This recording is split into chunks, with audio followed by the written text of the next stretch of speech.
अस्सलाम वालेकुम। मेरा नाम डॉक्टर मोहम्मद सलीम मलिक है और मैं कंसल्टेंट फैमिली फिजिशियन।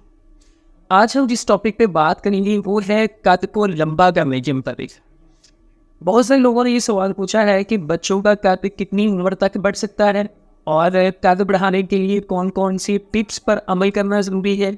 हमारे मुआशरे में बहुत सारी एक गलत आम चीज़ें राइज हैं, जैसे कुछ फास्ट जूते आते हैं, ग्रोथ हार्मोन्स के इंजेक्शन हैं, कुछ पिल्स भी ऐसी हैं जिनके मतलब दावा दिया जाता है कि वो कद में इजाफे का सबब बनती है।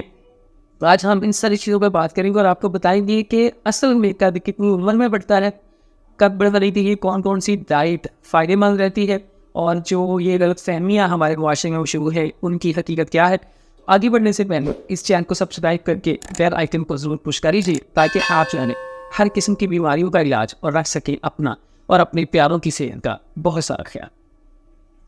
कद लंबा करने के लिए सबसे पहली चीज़ ध्यान में रखिए कि कद हमारा जीन, हमारा जेनेटिक कद को डिटरमिन करता है। हमारा कद कितना होगा ये हमारी फैमिली, हमारे माँ बाप पर डिपेंड कर रहा होता है। ये मुमकिन नहीं है कि माँ बाप या फैमिली में लोगों के कद छोटे छोटे हो और बच्चे का कद बहुत लंबा हो जाए, ऐसा बिल्कुल भी मुमकिन नहीं है। और दूसरा, हमारे यहाँ कुछ मुख्य किस्म की डिसीज़ हैं, जैसे आप देखते हैं कि अफ्रीका में कद लंबे होते हैं, उसके साथ यूरोप, रशिया वगैरह में आप देख लें उनके कद भी लंबे होते हैं। पाकिस्तान, इंडिया, इनमें लोगों के कद तकरीबन नॉर्मल होते हैं। ऐसे ही आप चाइना, जापान और फिलीपींस की तरफ चले जाएं तो उनमें कद छोटे होना शुरू हो जाते हैं। इन सारी चीज़ों का कद के साथ गहरा ताल्लुक है। अब इसके बाद बात करेंगे कि कितनी उम्र तक कद बढ़ता रहता है। तो आमतौर पर कद 18 से 20 साल की उम्र तक बढ़ता है, मगर 18 साल के बाद कुछ लोग हैं कि सब लोगों का कद नहीं बढ़ता। इसकी वजह ये होती है कि हमारी जो लोअर बोन्स होती है उन लोअर बोन्स के अंदर ग्रोइंग पीरियड्स होती है। तो जब तक वो ग्रोइंग पीरियड्स रहती हैं तब तक हड्डियाँ लंबी होती रहती हैं, कद बढ़ता रहता है। मगर जैसे ही वो उनकी ऑसिफिकेशन हो जाती है, जैसे ही वो फिक्स हो जाती है या उनकी वो एक अपनी जगह से जुड़ जाती है, तो उसके बाद फिर कद नहीं बढ़ता। इसी तरह से बहुत सारी बीमारियां भी ऐसी हैं जिनकी वजह से कद नहीं बढ़ता, जैसे अगर जिस्म में स्पेशली ग्रोथ हार्मोन्स की कमी हो तो भी कद रुक जाता है। इसी तरह से अगर थायराइड के कोई इशू हो फिर भी कद रुक जाता है। बहुत सारी क्रोनिक बीमारियां भी ऐसी हैं कि जिनमें कद में इजाफा होना रुक जाता है। अब हम बात करेंगे कि कद को बढ़ाने का तरीकाकार क्या हो सकता है। तो कद को बढ़ाने के लिए सबसे पहली चीज़ वो ये कि आप एक्सरसाइज करें। जितनी भी एक्सरसाइज है जिनमें हड्डियों पे वजन पड़ता है, जो भाग दौड़ करने वाली एक्सरसाइज है, जिनमें रस्सा लांघना एक बहुत ही अच्छी एक्सरसाइज है, बास्केटबॉल है, हर तरह की स्विमिंग है, हर तरह की वो एक्सरसाइज जिनमें हड्डियों पर वजन पड़ता है, वो एक बेहतरीन एक्सरसाइज होगी आपके बच्चों का कद बढ़ाने की। दूसरी चीज़ जो कद बढ़ाने के लिए अहम है वो है प्रोटीन डाइट का इस्तेमाल। आप अपने बच्चों में प्रोटीन डाइट का इस्तेमाल बढ़ा दें। बच्चों को दूध, देसी घी, मक्खन, गोश्त और सब्जियां, दालें वगैरह प्रोटीन डाइट का इस्तेमाल बच्चों में ज़्यादा से ज़्यादा करवाएं, उसके साथ भी कद में इजाफा हो सकता है। तीसरे नंबर पर एक बड़ी अहम बात है जो आप लोगों के लिए हैरानकुन भी होगी कि नींद का कद के साथ बड़ा गहरा ताल्लुक है। तो हमारे यहाँ ये भी एक बड़ा प्रॉब्लम है कि बच्चे रात को लेट सोते हैं और फिर कुछ स्कूल के लिए जल्दी उठना पड़ता है, तो अक्सर मोबाइल का इस्तेमाल करते करते बच्चे रात को देर से सोने की वजह से नींद पूरी नहीं कर पाते। नींद का पूरा ना होना भी बच्चों में कद की ग्रोथ रिटार्डेशन की, बच्चों में कद में कमी की एक वजह है।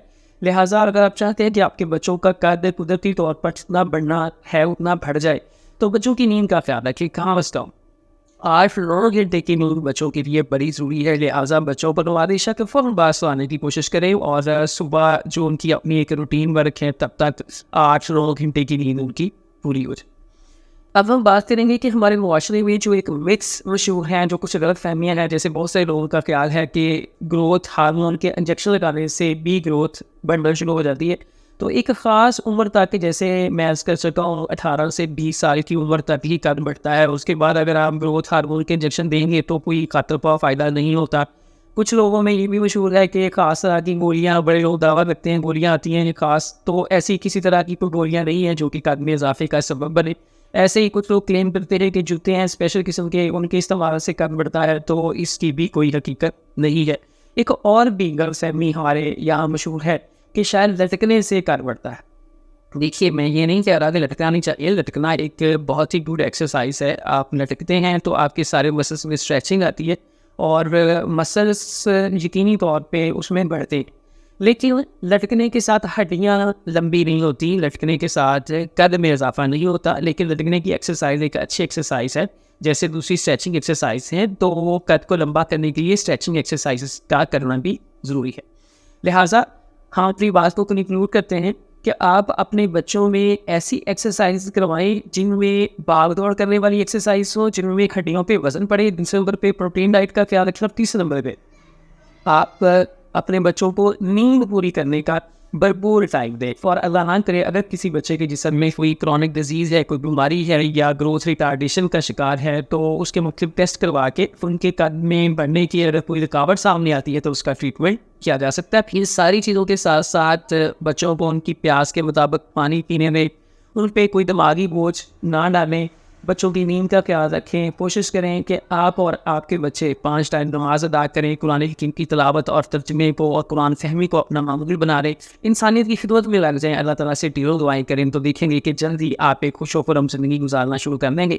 अल्लाह ताला से दुआ है कि अल्लाह ताला आपको और आपके प्यारों को हमेशा हंसता, मुस्कुराता, सेहतमंद और खुश खुरम रखे। आमीन।